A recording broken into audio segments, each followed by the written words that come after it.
Dulu saya beli yang biru ni. Yang ni saya repeat lagi sebiji. Saya beli yang version 2. Sebab yang ni dia lebih upgrade berbanding version pertama ni. Yang lama punya ni. Yang ni lampu torchlight yang jenis rechargeable. Banyak mood cahaya. Korang pakai lampu ni memang sangat short. Cahaya dia terang. Banyak mood cahaya. Dan dia ada banyak tempat untuk gantung.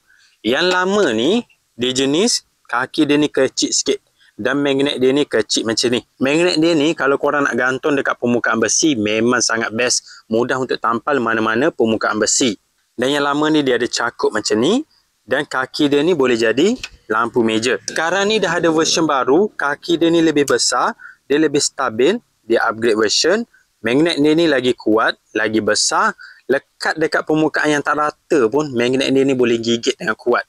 Dan dia ada cakup macam ni. Yang ni korang boleh gantung dekat tempat yang tak lekat dengan magnet. Saya repeat lagi sebiji bila nampak diorang keluarkan version kedua ni. Yang ni lagi padu. Lampu ni dia ada banyak mood cahaya tau. Kalau korang tekan sekali dia akan nyala malap macam ni. Tekan lagi sekali dia akan lagi terang.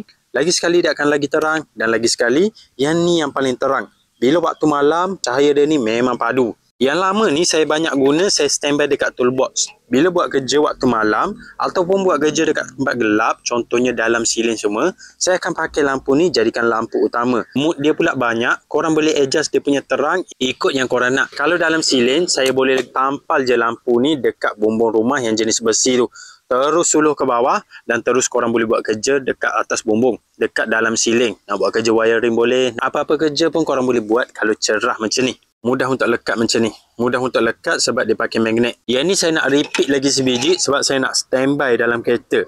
Cahaya terang macam ni, kalau kereta rosak memang padu. Kalau enjin kereta korang tiba-tiba rosak, kalau korang nak repair, boleh tampal terus dekat hood kereta. Dan korang boleh adjust dia punya angle ni, suluh terus dekat tempat korang buat kerja. Cahaya terang macam ni baru padu, mudah untuk gantung. Dan dia ada mode emergency tau. Kalau korang tekan dekat sini, lampu merah sini akan nyala. Tekan lagi sekali, dia akan klik-klik macam ni. Sesuai untuk jadi lampu kecemasan. Kalau kereta korang tengah rosak, korang boleh pakai mode macam ni untuk bagi pemandu lain alert kereta korang tengah rosak. Dan dekat bahagian dalam dia ni, LED dia ni campuran warna putih dan warna oranye. Jadi korang boleh adjust dia punya mood cahaya. Boleh jadi warna putih, boleh jadi warna kuning, boleh jadi warna oranye dan boleh jadi 3 warna macam ni.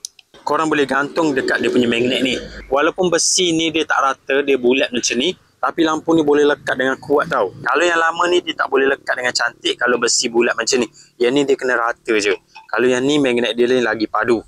Untuk tampal mana-mana bila lekat kuat macam ni memang ngam.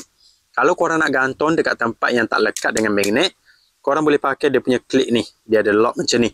Boleh gantung dekat kemah, boleh gantung dekat ranting pokok semua. Dan kalau korang ada tripod, boleh gantung dekat tripod ikut dia punya mounting bahagian sini. Boleh jadikan lampu kerja. Bila korang gantung dekat tripod, korang boleh adjust dia punya angle macam ni. Dan kalau korang nak jadikan lampu meja, tinggal tampal je macam ni, adjust dia punya angle macam ni. Memang best. Dan kaki dia ni lebih stabil berbanding yang lama ni. Yang lama ni kaki dia tak berapa kuat sebab dia kecil macam ni. Jadi kalau korang nak cari lampu portable yang jenis rechargeable, banyak mood cahaya, cahaya dia pula boleh tukar warna, banyak tempat untuk gantung dan magnet yang kuat, korang boleh cek lampu yang model ni. Korang beli je version upgrade ni, yang ni lagi padu berbanding yang lama ni. Korang boleh cek dekat link video.